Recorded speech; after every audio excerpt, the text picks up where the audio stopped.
Hello everyone and welcome back to the channel. This is your host Brian and you are watching Game Brigade, and today on the channel I thought it'd be good to take a moment, spend some time, and let's talk about my collection. A lot of people have asked me and sent me some messages asking what games I play, what are my favorite games, how did I get into board gaming. So I thought it'd be a good time to grab some coffee, sit down, and let's kind of talk about what games are in my collection. So this is my board game wall. This is basically what I consider my display, what games I'm proud of showing, what I have in my collection. Not all my games are up here that I own in the house, but some of them are ones that are old, we haven't touched, really aren't worth the consideration of displaying. And I even have games in my collection that aren't really my games, they are friends' games that have been lent to me for over 10 years, that feels like now. So they're not really mine, but I don't feel right displaying them because they're not really mine. So let's start down here. The game that got me into board gaming. So Risk, this is specifically the collector's edition 40th anniversary. I bought this in 1999. This was the first board game that I bought with my own money. Still have it. And Risk is probably what I defined for many years as a good board game. Most people look at board games as Monopoly and Chutes and Ladders and Risk. And this is the game that I really, when people said, hey, you want to get a board game?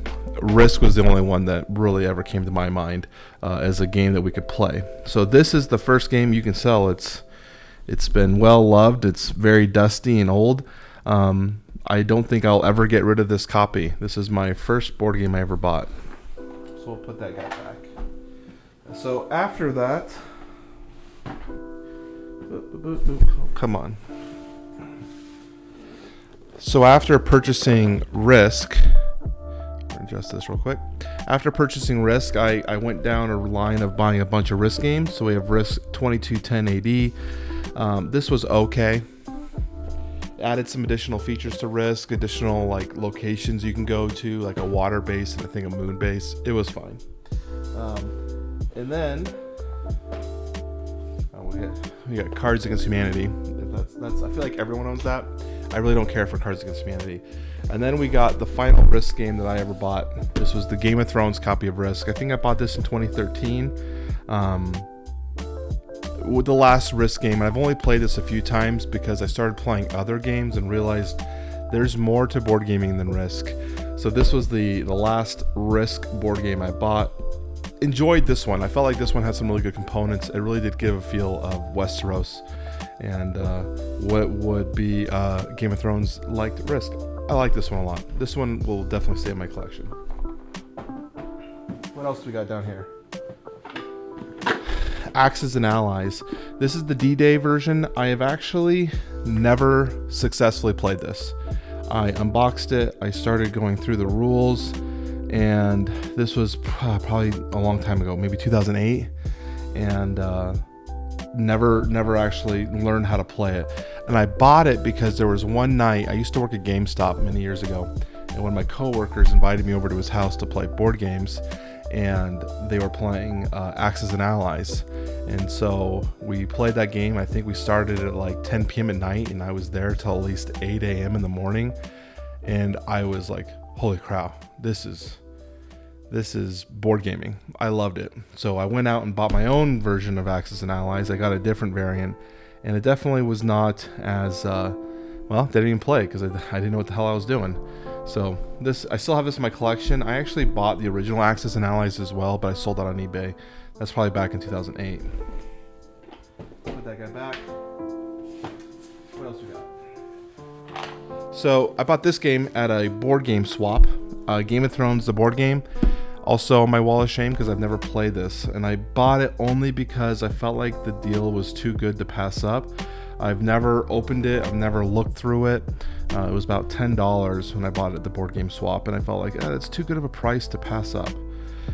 But I then watched reviews after purchasing it, and people were fairly hard on the game, and there were some cool features. I think this has the bluffing mechanic that was pretty impressive to me, but we just haven't had a time to play it. And when I bought it, we had just gotten another game over here, and that was dominating our playtime really heavily for a long time, and we'll get to that one shortly. So put this down as an expansion. This freaking thing is heavy. So this is Scythe, and this is the legendary box version, and I also have the broken token insert in here. So this guy is like a good 30 pounds, it feels like. This thing has got some heft to it. So Scythe, I would say this was the first board game, not necessarily the first, but the first of, I would say, the modern board games that really invigorated me to get more into the hobby. Not necessarily the first modern board game that I played, but definitely the first one that said, there's a whole world of board gaming that you don't know, and it really kind of started me. And I also learned from Scythe that board games don't have to be 10 hours long to play.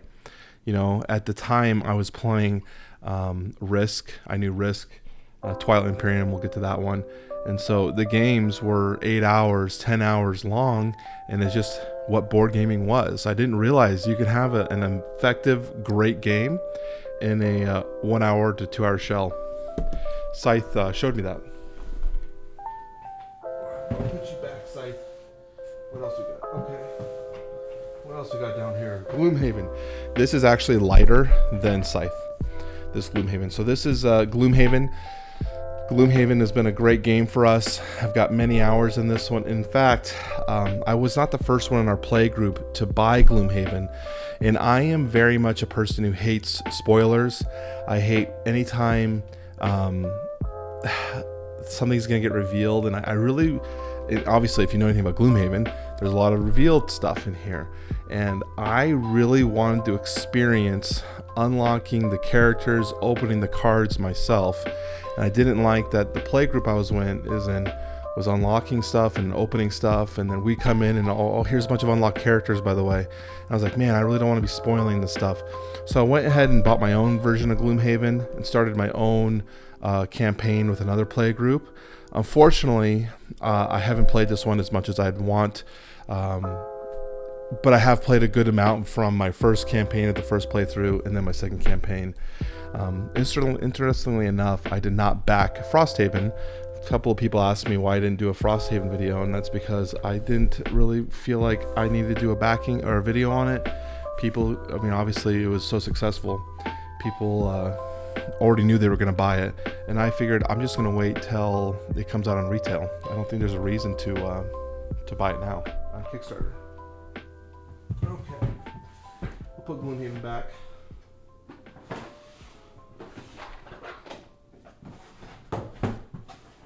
Last games. Sorry about that cut there.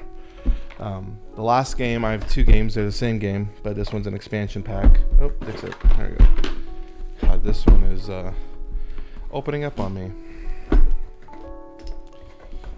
So Dixit was a game I bought with my first wife years ago, and we bought it, so like probably around 2010, and we bought it as like a game that we could play with friends and couples, kind of like a date night thing with other friends. It was fun, enjoyable. I don't know if we were playing it right at the time. It was very, very minimal, but she enjoyed it so much that she bought this expansion pack, Odyssey, and we never played it. So it's just kind of been sitting there. Man, we paid $40 for that. It's got the price tag still on it, still sitting there. So that's Dixit. Okay, so let me get some more coffee here. Let's grab a little game over here. This is actually the newest addition to my collection, Tiny Epic Pirate, or Tiny Epic Tactics. And this was actually sent to me by Gamelin Games. And so I'm excited to try it out and play it and maybe do a review copy on this. But yeah, this was my first game we actually got sent as a channel. So thank you, Gamelin. I appreciate that.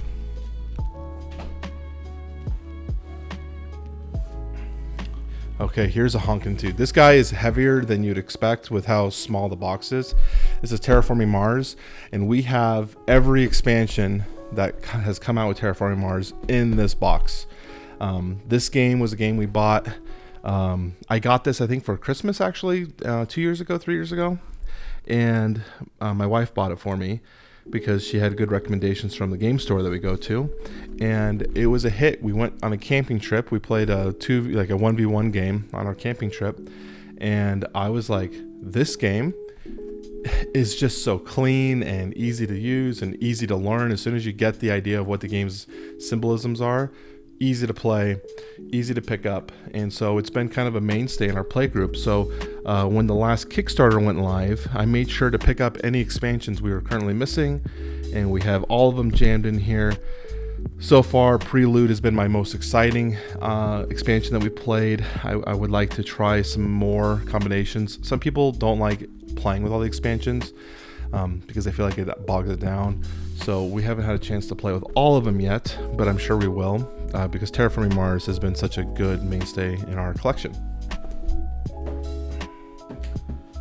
Oh, I don't even want to move it because it's so big and long. Over here we have Twilight Imperium, if you can see it. I'm not going to pull it up. So Twilight Imperium actually was the game that I think was my first modern board game. So I mentioned with Scythe, this is the first modern board game that kind of launched me into modern board gaming. But Twilight Imperium was the first one I bought and we played, and I kind of went, wow, there's more than Risk. So Twilight Imperium, again, another one of those games, takes 8 hours to play. It's incredibly fun.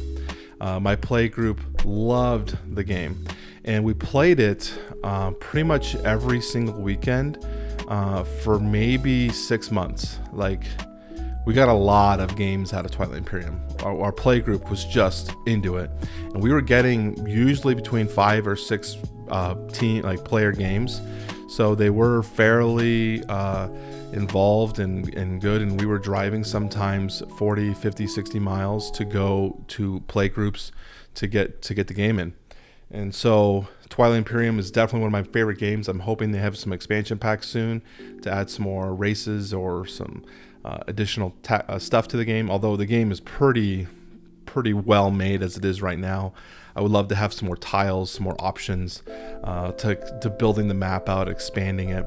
We were getting to the point where we were making like custom maps, kind of instead of being in a circle, kind of maybe like longer, just to give a different feel to the game and encourage different playthroughs. My biggest problem that I had with Twilight Imperium, and this is me as a gamer, this is not necessarily the problem with the game, but that people were so passive when they played that game. I was like, why does no one want to attack? Why is everyone so content and just sitting around? And one of the better players in our play group, you know, he makes it a point saying you don't need to attack to win. It's a political game. And he actually beat us really quickly one day without ever attacking anyone. He just expanded fairly quickly, got control of the middle planet, and was able to dominate. And we actually beat that game in about 4 hours, which is my fastest Twilight Imperium playthrough. Not my most fun playthrough, but definitely the fastest playthrough. So that was Twilight Imperium. So Wingspan. This is another mainstay in my playgroup in my household. My wife loves this game. I think this might be her top game for games that she enjoys. She definitely likes the Stonemaier products. Every game we've gotten so far, she's been a big fan. Except for Scythe. Not that she doesn't like Scythe. She doesn't do as well in Scythe. But definitely overall, Stonemaier games are very easy to learn. The fact that they're able to carry over the similar iconography, like the graphics, the way resources look, it's easy. If you play one Stonemaier game, you should be able to pick up on all the other ones. Wingspan's a very elegant game, beautiful art, unique design. Really recommend this game.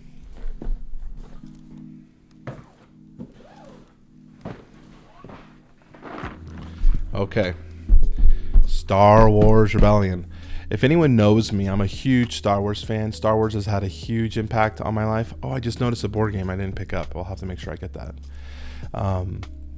Anyways, Star Wars had a huge impact on my life. Rebellion is probably one of the best Star Wars games I've played in terms of thematics. Makes you really feel like you are part of the original trilogy's world and the characters. I feel like the way this game is made, when you're playing the Empire, you feel like you're this overpowerful player who can just dominate, and when you're playing the Rebellion, you feel like you're this scrappy player who's just barely hanging on to survive. But a lot of times the Rebel player does win, and so I think there's a really good balancing act that this game has created, and I think the probe droid deck and the hidden element really makes Rebellion a mainstay in my collection. It's unfortunate that it's a 2-player game, so it doesn't get to the table as much as I'd like, but it's good. And we have played 4-player variants. It's not good. I think the game has to stay as a 2-player game, in my opinion.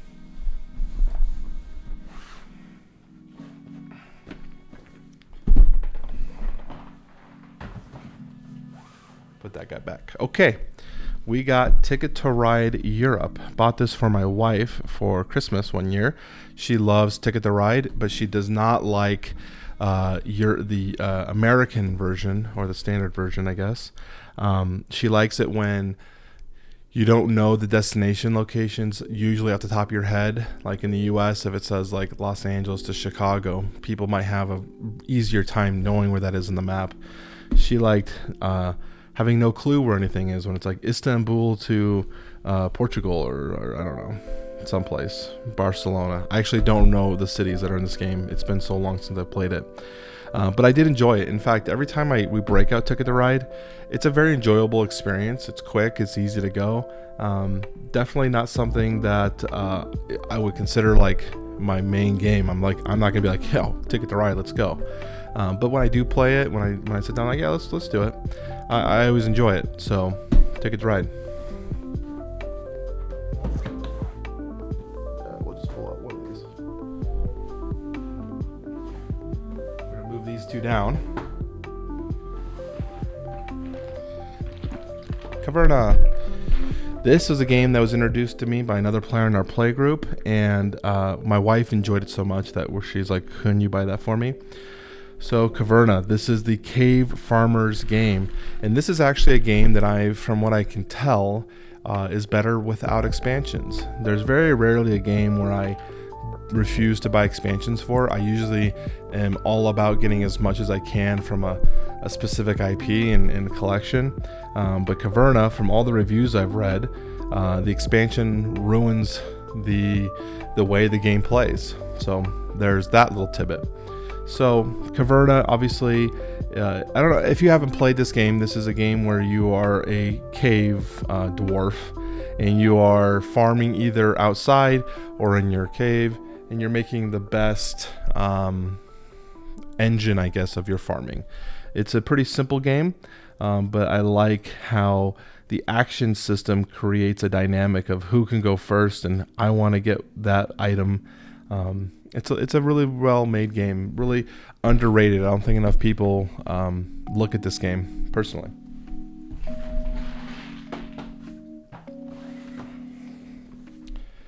Then we got Castles of Burgundy. So Castles of Burgundy is a game I picked up on an Amazon flash sale. They had it super cheap, and I was like, that's a game I need to pick up because I've heard great things about it. Haven't actually had a chance to play this one. Mostly because I don't think there's been a desire for us to break out a new game recently, because we have so many games that we've really enjoyed. But I'm actually excited to eventually learn and play this game because I've heard very, very good things about this. And my family is from Burgundy in France. So there's that.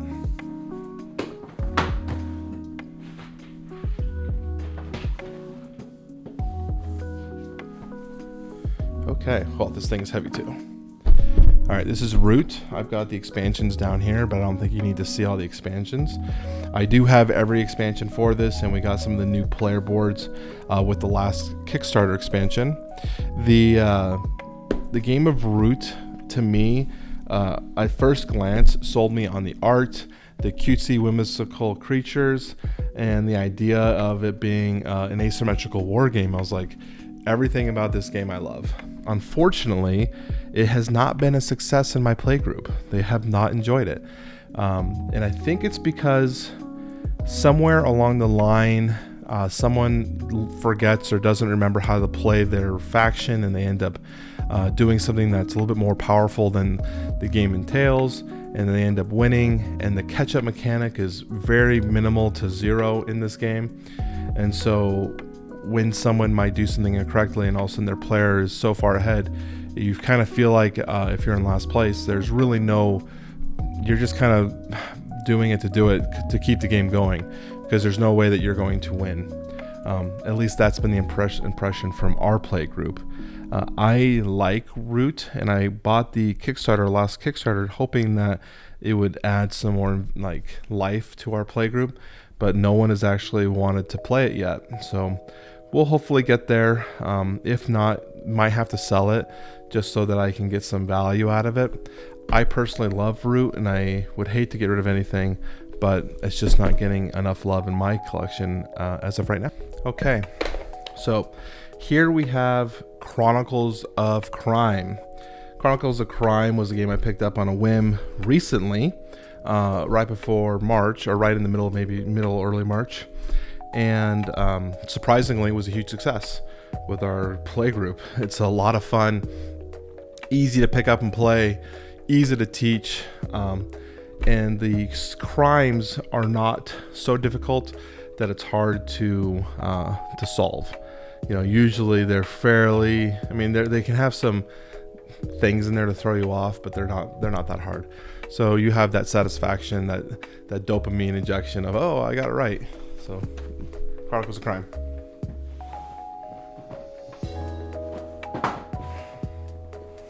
All right, Spirit Island. And I do have the Branch and Claw expansion in here as well. I think it's what it's called, Branch and Claw. This game actually was a huge flop for our play group. This one was a game that we played over Christmas, I think, this year.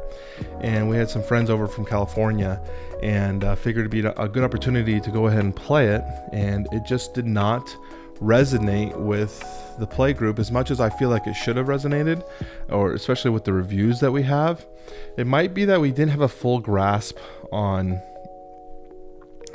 the flow of the game, how the game wants to be played, how the game mechanically should be played. So, and of course that will have a huge impact on your enjoyability of the game. And Spirit Island is also brutal. It doesn't give you a chance to catch a breath. You have to constantly be on it to try to solve the puzzle. And so I think that was just not quite what my player group was looking for at that time. I still want to learn how to play it properly, and I've watched a few how to play videos to get a better sense of the movement of the game, to get the flow, and I'm hoping to break it out again soon.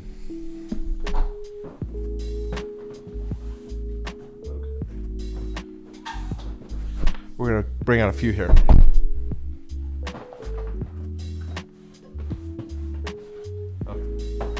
Just get a few queued up because they're right behind me and they're hard to reach. Okay. Tapestry.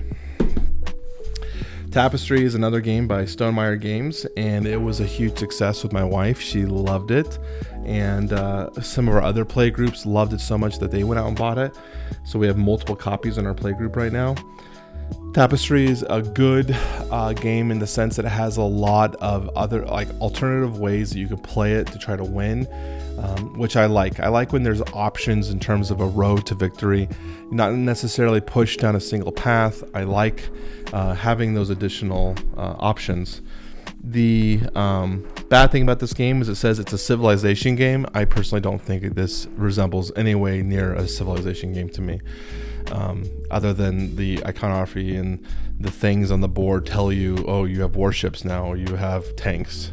There's no real sense to me of a civilization game.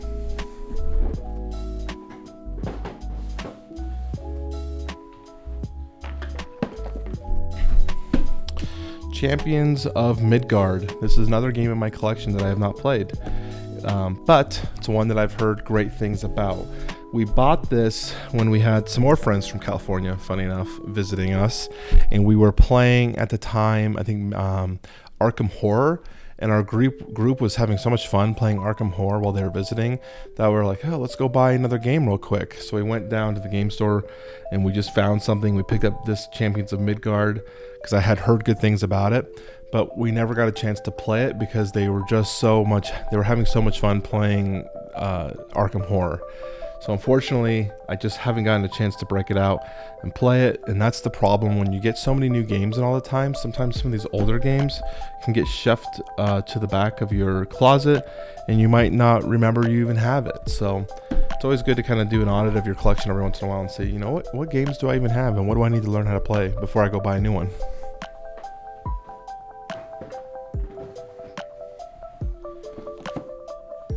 Okay. Seven Wonders. This still has the shrink wrap of shame, but we have played it. Not this copy, obviously, but we played this game at a few board game nights that we went to at some people's houses where they were doing, Friday night board game nights at our house. And so this was a game we played. I really enjoyed the drafting mechanic that they were offering, and I felt like there was a lot of play to happen with this game. So I saw this on Facebook Marketplace for relatively cheap. So I said, you know what, why not? Let's take a shot at it. And it was technically still new.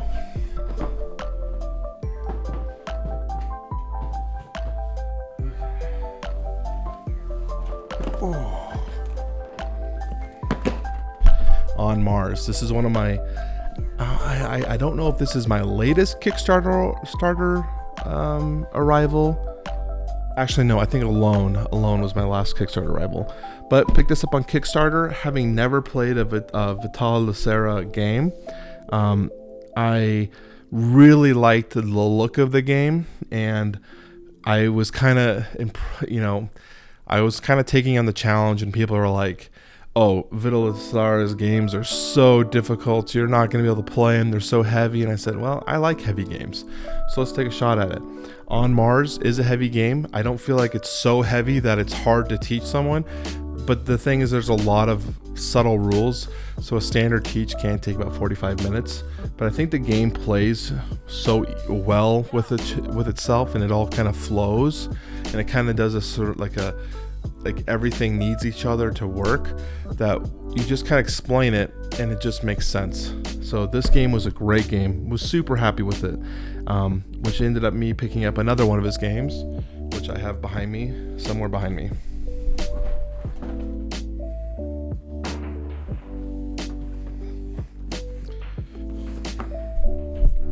All right, Sherlock Holmes Consulting Detective. Just did another video that included this board game. This is one that I again think is very highly underrated. I said that in the last video. And we picked this up for the same camping trip that we played with On Mars. I don't know where I put On Mars.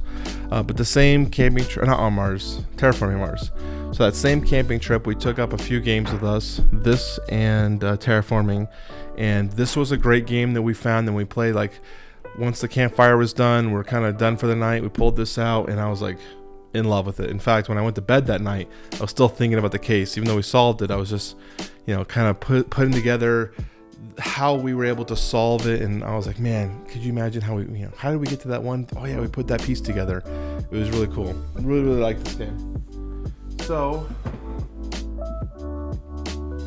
I'm not going to pull the other two down because they're huge. Alone, that's the last Kickstarter we picked up. I'm not as impressed with Alone as I had wanted it to be.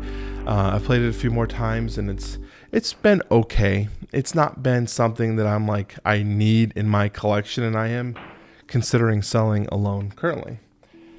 Next, we have World of Warcraft. This is the board game. I picked that up at the same board game swap where I picked up the Game of Thrones board game. And this was also super cheap. And so I bought that specifically because it was so cheap. I think it was like $20. And I was like, I don't think I've ever seen this game for sale in a long time, so I need to pick it up now.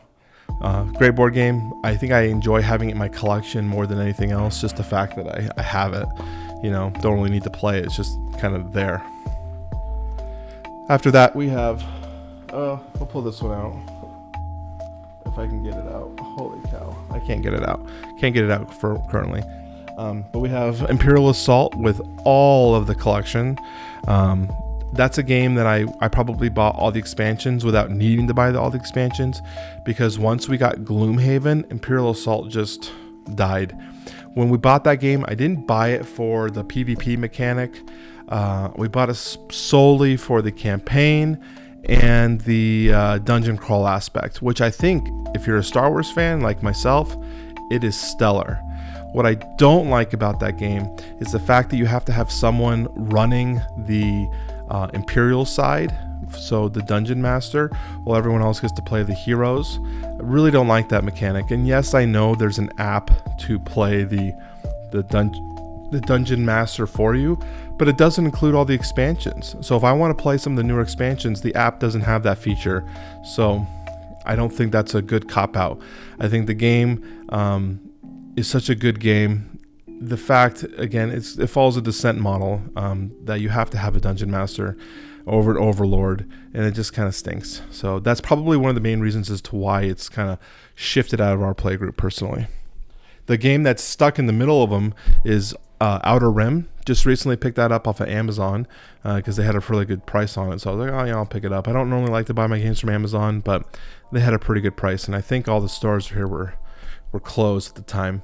Haven't had a chance to play it, but I did learn the rules, and we were getting ready to play it. And the last time my buddy came over to play it, we ended up just talking about the channel and the board games, and ended up just hanging out and drinking a few beers. So I was fine with that. You know, I play board games as a social activity. I'm not necessarily here to just play games forever. So it's just more of a social aspect. Okay.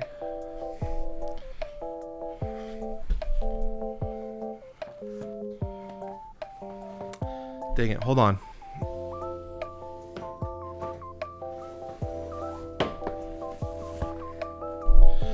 Okay, so this is Venos. This is the other game, the Vitalisera game that I bought because we enjoyed On Mars so much. I was like, I gotta get more of that guy's games.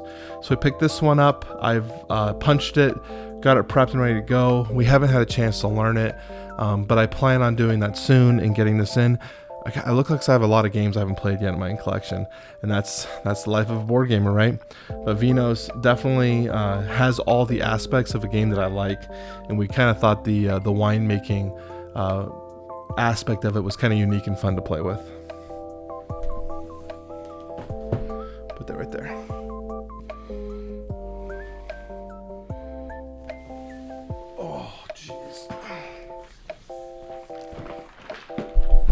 This is another huge mother.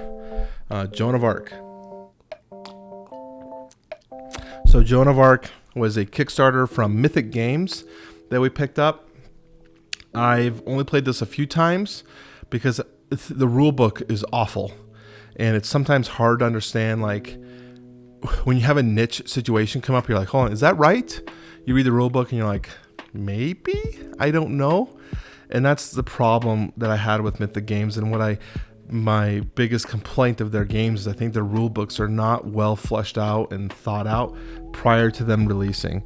I love the idea of Joan of Arc. I don't think I have any games that are kind of like a authentic historical medieval combat game, but it also implements some of that fantasy elements. We got the dragon expansion. I got the hell expansion. We pretty much got everything.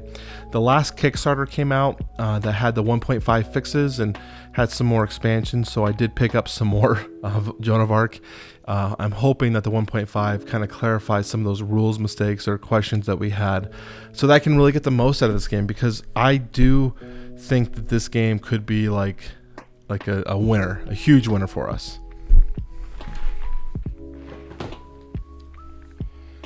Okay, the last game.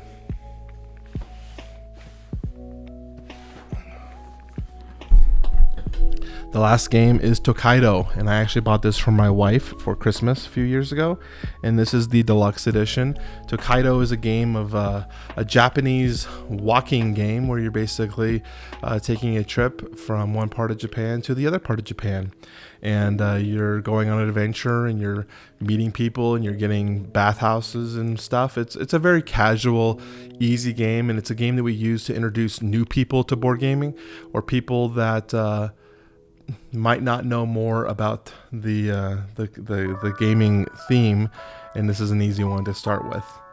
So that's Tokaido.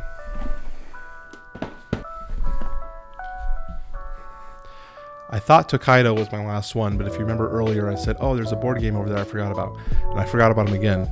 Seventh Continent. So this is a game that we picked up off of Facebook, off of an ad on Facebook from Serious Pulp, because it kept blasting my Facebook, and I said, you know what, I do want to play Seventh Continent, and it was right in the middle of everything going on, and I said this will be a perfect game to get. So we just got it in the mail.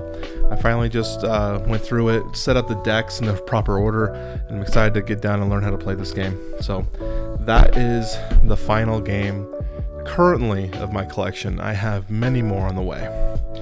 So hopefully you guys enjoyed this. Hopefully you enjoyed spending some time looking back at some of my games, and the games I haven't played and have played, the games, how they've affected me and kind of directed me into our current situation, climate, in terms of like how I even got to where I'm at and what kind of gamer I am.